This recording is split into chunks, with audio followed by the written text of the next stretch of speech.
Quand j'ai vu la scène ce 12 mars, je crois que j'ai eu toute l'insomnie du monde. Je me suis posé 1001 questions. Je me suis demandé, est-ce que nous sommes au 21e siècle? Est-ce que je rêve? Est-ce vrai? Est-ce que ces choses peuvent encore se passer dans mon pays en ce moment? Franchement, j'ai eu honte. Je n'ai même pas eu le courage de parler à des amis, à montrer à mes amis belges, pour dire voilà la scène. Parce que je me demandais comment je peux expliquer une pareille situation. Voir comment on est en train de... Pour moi, c'était égorger un être humain devant un centre de santé fermé. Franchement, la plus mauvaise nuit, j'ai toujours dit, tout peut ne pas aller. Mais je crois qu'il y a des choses sur lesquelles on ne peut pas badiner. Elle est vitale, la vie humaine. Si jusqu'à aujourd'hui on est insensible, vu les conditions dans lesquelles les gens vivent, la précarité, il y a manque d'eau, il n'y a pas d'électricité, on attend supporter. Mais si jusqu'à on arrive au moment où même l'être humain, le vital, on ne peut plus donner vie dans ce pays, où va ce monde? Où va le Cameroun? Franchement, je dis, on est allé très loin. Je crois que si aujourd'hui, les citoyens, le peuple camerounais ne se lève pas comme un seul homme pour dire stop, je crois que ça ne vaut pas la peine. Je crois que ce pays-là, on peut l'oublier.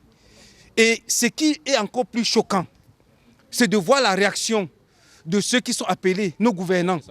Franchement, je me suis demandé si ces gens-là connaissent encore ce que c'est que l'humain.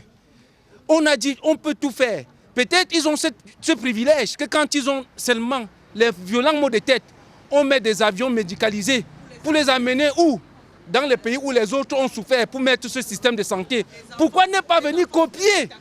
Je crois qu'on peut se dire, on peut dire que c'est difficile à faire, mais on peut même au moins copier les bonnes choses. Ils sont ici, chaque fois ils se soignent.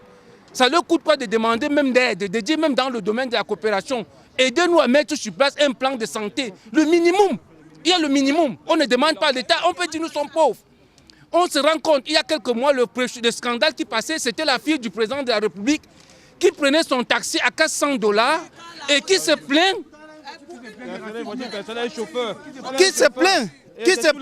d'un racisme alors qu'elle a à sa disposition les gardes-corps, elle a un chauffeur, elle a une voiture à sa disposition, mais elle prend le taxi $400 et elle se plaint. Voilà une femme qui vient de mourir parce qu'elle veut donner vie. Parce qu'elle manque peut-être, puis manque 200 000, même pas 200 000, peut-être 500 francs CFA, $1. Franchement, c'est une honte pour ce pays. Et quand je vois la réaction de nos gouvernants, qui aujourd'hui, au lieu de prendre conscience, de se remettre en question, veut incriminer la famille de la victime. La victime devient maintenant le bourreau. C'est comme si c'est elle qui avait fauté. On ne veut même pas, ils refusent de reconnaître leur faute. Pour moi, c'est une honte. J'ai dit, reconnaître sa faute, ce n'est pas une faiblesse. Et c'est ça le drame. C'est ça qui m'a beaucoup choqué. Au moins se reconnaître. Nous avons fauté. Quand tu reconnais au moins, ça veut dire que tu as conscience que tu peux faire changer les choses. Quelque chose. Mais quand tu te mets plutôt à porte à porte, tu dis c'est lui qui a eu tort. Moi, je me dis, c'est comme si ce système ne doit jamais changer. Et vraiment, je me joins à la parole de mon compatriote qui vient de dire, c'est une honte aussi de voir qu'aujourd'hui, je m'attendais à voir tous les Camerounais de Bruxelles se mobiliser. Ce n'est pas une question partisane. Mais quand les choses ne vont pas, arrêtons de rester dans les réseaux sociaux, dire que le pays, non. Au moins, ces choses, on va se lever comme un seul homme pour exprimer notre indignation devant ce gouvernement, pour dire vraiment, M. Paul Biya, le pays va mal. Si tu n'as jamais pris conscience, aujourd'hui, je crois que c'est une preuve. C'est une preuve que le pays est malade. Et même la maladie est assez profonde. S'il vous plaît, mes frères, il ne faut pas qu'on lâche. Si nous lâchons, je crois que ça ne vaut pas la peine.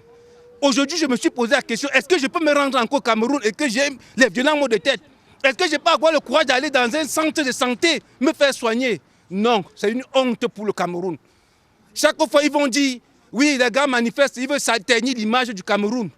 Ça, c'est quoi? Voilà l'image du Cameroun. Voilà le Cameroun. Qui ternit l'image du Cameroun? C'est ceux qui manifestent. Voilà le Cameroun. Le travail du Cameroun. Voilà le Cameroun.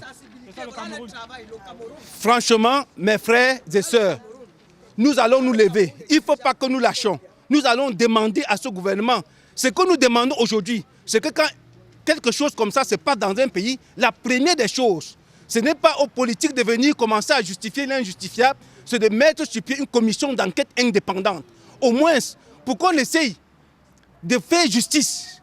Et pour que ces gens-là, qui sont nos soi-disant médecins qui sont appelés et qui ont prêté des serments, ou bien on appelle serment d'Hippocrate, je ne sais pas si c'est hypocrisie, qui sont là pour s'enrichir, au lieu de venir mener des enquêtes pour punir, pour qu'au moins, au sortir de ce drame, que les gens, ceux qui sont appelés à soigner, prennent conscience qu'ils ne doivent pas s'amuser avec la vie humaine.